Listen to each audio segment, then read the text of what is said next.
In 1993, I was sexually assaulted at gunpoint by an unknown assailant. I went to the hospital for what's called a rape kit. 9.5 years later, found out that that kit had been sitting on the shelf for 9.5 years collecting dust. Can you imagine? Well, we are taking a look here at and this is a special investigative series here on RFL tonight, looking into the rape kit backlog. Now, her case, Natasha, is obviously in New York City, but all across America, it's estimated that hundreds of thousands of these rape kits are piling up just waiting to be processed. And for victims who consent to that rape kit after the attack, they often have no idea that the wheels of justice are not turning for them.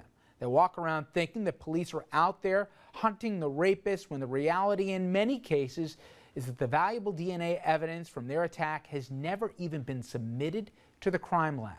I want to bring back Kim Lengel here, who led this investigation, and you showed us just how brave some of these women can be, and also not just to come forward, but to consent to the test, and how this unbelievably sometimes stops right there, or it just sits on a shelf. And Rich, the problem is all across the country, in our tri-state region and all across the country, as I said. It's important to remember that when you're looking at these numbers, each one represents a victim and a possible attacker who is not only roaming free, but able to rape over and over again. When Sarah Tofty, an attorney specializing in sexual violence, began researching the rape kit backlog, it was on a hunch. She didn't expect to uncover the country's largest known backlog right in her own backyard. I was hearing a little bit from the field, experts in the field, that it was their suspicion that they had been collecting all these rape kits from victims and that nothing was happening to them, that they were being booked into police evidence and they weren't getting tested. After months of research and groundwork and listening to law enforcement deny the problem, Sarah and her research team found that close to 12,700 rape kits were sitting in police storage facilities in the Los Angeles Police Department. That amounts to 12,700 alleged sexual assaults and 12,700 cases of lost justice for victims who reported their rape to police and consented to a rape kit. In the formal report filed by Tofty and her research team titled Testing Justice, they determined that the LAPD not only struggled to expeditiously tackle its rape kit backlog, but that its efforts were complicated by city politics, battles over crime lab funding, and changes in internal leadership. While the LAPD reports that they're working to process the backlog, other major cities around the country are reporting huge backlogs as well. Detroit's backlog is as high as 11,000 rape kits. Back in December, the Houston Police Department finally revealed its rape kit backlog was 6,000 to 7,000. That's about 50% higher than the department previously admitted. All around the country, from East Coast to West Coast, the numbers are staggering. In some cases, thousands per city. Most states do not require that rape kits get sent to a crime lab for testing. In fact, only 2, Illinois and Texas, require that a rape kit gets sent along for testing within a certain number of days. Officials in Texas say it's a step in the right direction, even though they're still dealing with certain police jurisdictions where the backlogs are high. Now, in 1999, New York City was facing a backlog of 17,000 untested rape kits. Under the leadership of New York City's Mayor Rudy Giuliani and Police Commissioner Howard Safir, the city made the decision to outsource those backlog kits to a private lab in order to offer justice to the victims. The success has been remarkable. New York City prosecutors reported that they've indicted 40% of the cases that were previously tied up in the backlog. It's proof positive that rape kits can lead to justice for victims. Rich. All right, Kim, thank you very much. And now I want to welcome our next guest this evening. She, the country's foremost legal expert on sexual violence against women, noted author, and for 26 years, between the mid-70s and 2002, the prosecutor in charge of the country's pioneering sex crimes unit in the Manhattan DA's office, Linda Fairstein. Linda, thank you so much. Thank you, Richard.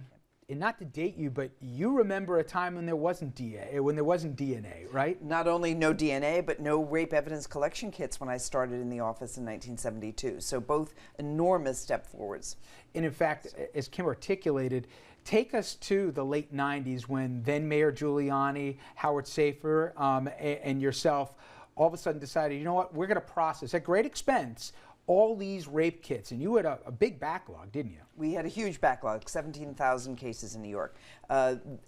Keep in mind, DNA was first introduced in criminal courts in 1986, the first time I'd ever heard of it, not even allowed to be used in this country till 3 years later. So once we pioneered the use of it, then the kits began to pile up in storage. Mayor Giuliani, Police Commissioner Howard Safir, DA Bob Morgenthau had this idea to clear the backlog, a very expensive proposition.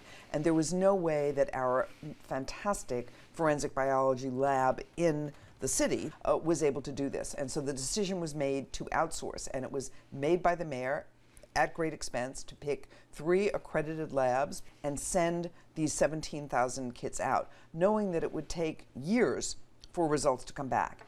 And as those results began to come back, it was quite stunning. Our conviction rate, our ability to indict and convict on old cases grew by 38%, and you can never forget that there are exonerations, that if you get one exoneration in this pile of thousands, somebody who's been sitting in jail, convicted on one witness ID testimony, and is let go, that's a huge piece of this as well.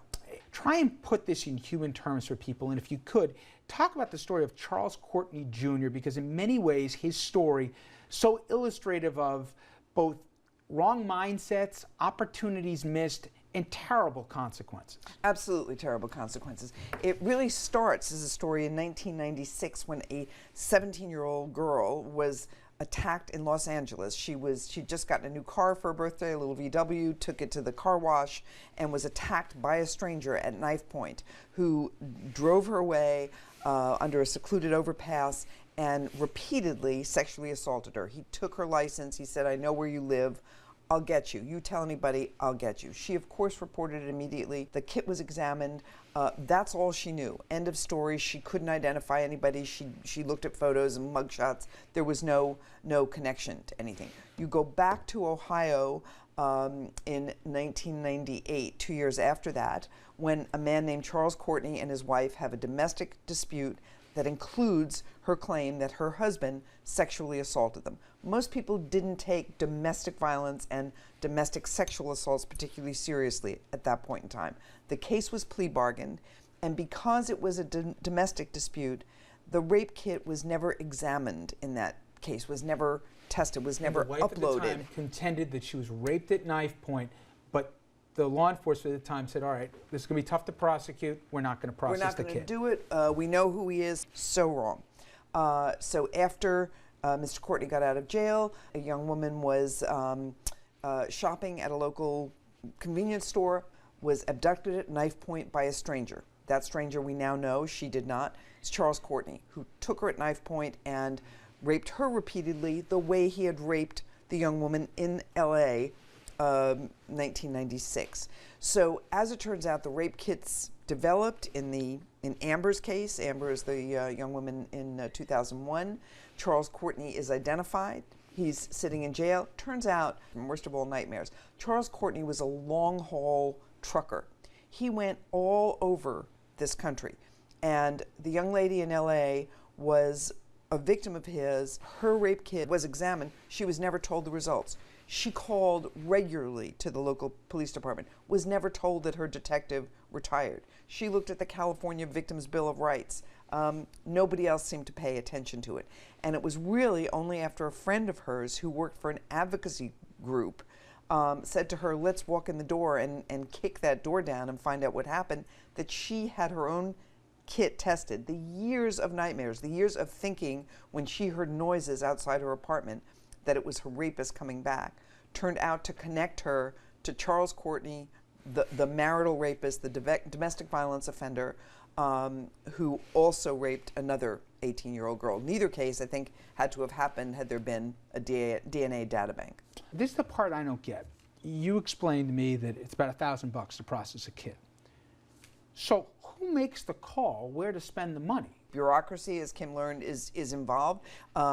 Sometimes it's the department rule, it's the police department rule, whether that's on a city or state level, that these are not going to be tested and the money is not going to be allocated unless there's a suspect who's been identified. Woman consents to the kit, gives the kit, and while she may not know the name of the attacker, would probably be able to identify the guy in a lineup. He may already be in the database, but they won't process it because she can't give him a name?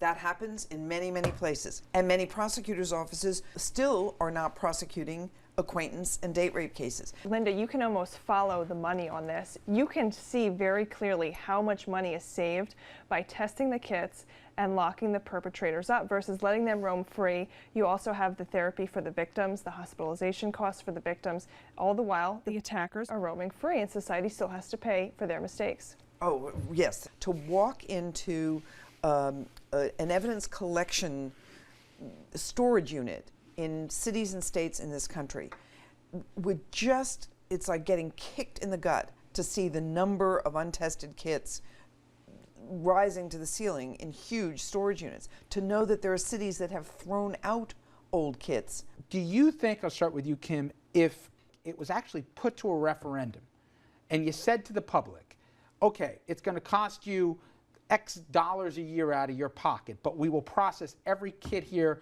in the state, that if they knew the background, I gotta figure the public would say, that's money well spent. I would like to think so. I think a problem with this argument is that people don't realize rape kits are people. People don't realize that rape kits are a life destroyed. And so there does need to be some sort of education process here with the police and beyond.